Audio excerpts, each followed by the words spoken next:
আর মনে হয় হাঁচু হাঁচু হাঁচু সুখবর আসছে। তোমারও বোন দিদি ভাই হ্যাঁ।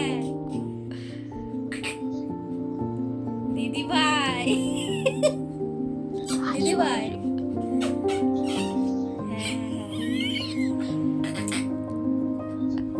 হাসো হাসো আমার কথা শুনেই শোনো, তুমি আমি গ্রামের মেয়ে, ঠিক আছে? তুমি হাবড়া বলবে, আমি নমস্কার, সবাই কেমন আছেন? রিতার লাইফস্টাইলে আপনাদের সবাইকে স্বাগত জানাই।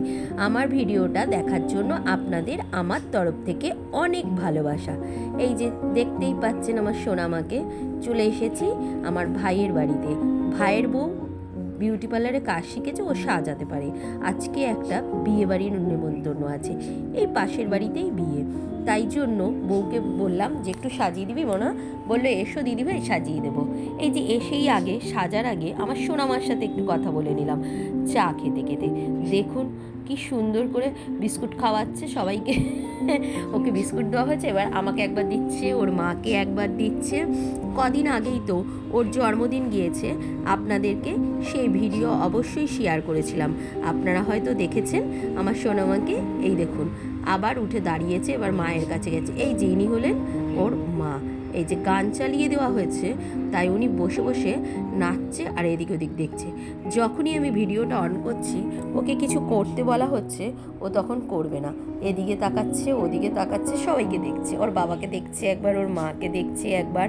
আমি একবার বলছি বাবা একটু কিছু করো, তাই ও তাকাচ্ছে। ও ভীষণ মানে হতভম্ব হয়ে গেছে, কি বলছে কি করছে এরা সবাই মিলে। আর একবার করে ঘুরছে এদিক ওদিক, আর বিস্কুটটা সবার মুখের দিকে দিচ্ছে। দেখতেই পাচ্ছেন সারা খাটের অবস্থা কি। এই করেই আমরা চলে আসলাম সাজতে। আমার ভাইয়ের বউ সাজার যে জায়গাটা রেডি করা আছে, ওর ঘরেই করে কাজ। বাচ্চা ছোট বলে বেরোতে পারে না। যাই হোক, এবার ও উপরে সাজানো মানে পাল্লার মতন ছোট একটা করে রেখেছে, সেখানেই সাজাবে। চলে এসেছি সাজতে। আমি খুব সিম্পল সাজতে পছন্দ করি, তাই ওকে বললাম একটু হালকা পাতলা মেকআপ করে দিবি একদমই।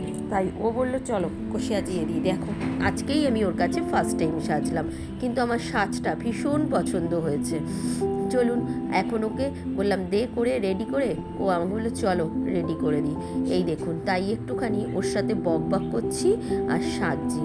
যে সেই জন্য কি বকবক করছি সেটা আর দেওয়া হলো না ভিডিওতে, কারণ অনেক কিছু তো বকবক করছি, সবটা তো আর ভিডিওতে দেওয়া যাবে না। যাই হোক, ও বেশ না সুন্দর করে আমাকে সিম্পলের মধ্যে সাজিয়েছিল। আপনাদের সাথে সেই লুকটাও শেয়ার করছি, দেখুন।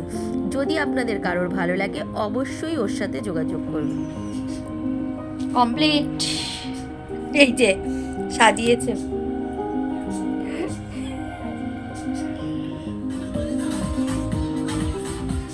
নাচো নাচো।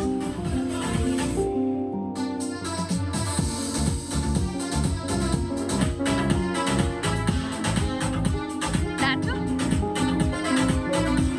কোথায় বাজে, কোথায় খুঁজছে বাজে কোথায়? নাচো। ও কিন্তু সবার বাড়ি গিয়েও সাজায়। বাচ্চাটা ছোট বলে আগে পার্লারে কাজ করতে, এখন পার্লারের কাজটা ছেড়ে দিয়েছে। আপনাদের যদি কারোর ওর যোগাযোগ করার ইচ্ছে হয় অবশ্যই আমার সাথে কথা পিন করবেন, আমি নাম্বারটা দিয়ে দেব। যাই হোক, বাড়ি এসে শাড়িটা পরে, কারণ আমরা তো সংসারে থাকি, বর ছেলে যাবে না, আমি একাই যাব। তাই জন্য আগে বাড়ি আসলাম, এসে রান্না বান্না করলাম, তারপরে শাড়িটা পরে বেরিয়ে পড়লাম। পাশেই তো, বিশেষ কোনো তাড়াহুড়ো ছিল না। এই যে চলে এসেছি।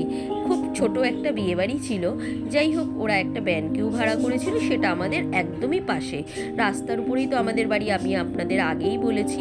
তাই আমাদের এখানে অনেকগুলো হোটেল আছে, সেই ছোট একটা হোটেল ওরা ভাড়া করেছিল। সেইখানেই ছিল এই যে কনে আর বরের ছবি। এখন তো সবাই এরকমভাবেই ছবি দিয়ে গেটটা সাজায়। যাই হোক, চলুন ভিতরে যাই এবার। এই যে এসে দেখছি বিয়ে শুরু হয়ে গিয়েছে। অল্প কজনই লোকজন ছিল, বিশেষ একটা ভিড় ছিল না।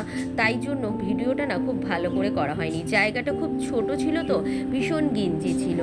এই জন্য আমি আর বিশেষ কোনো ভিডিও করতে পারিনি। যাই হোক, অল্প স্বল্প করে বিয়েটা কাটিয়ে আনন্দ করে খাওয়া দাওয়া করে বাড়ি চলে আসলাম। এদিকে তো ছেলে আর বর বাড়িতে, তাই জন্য। তবে আজকের এখানেই শেষ করি।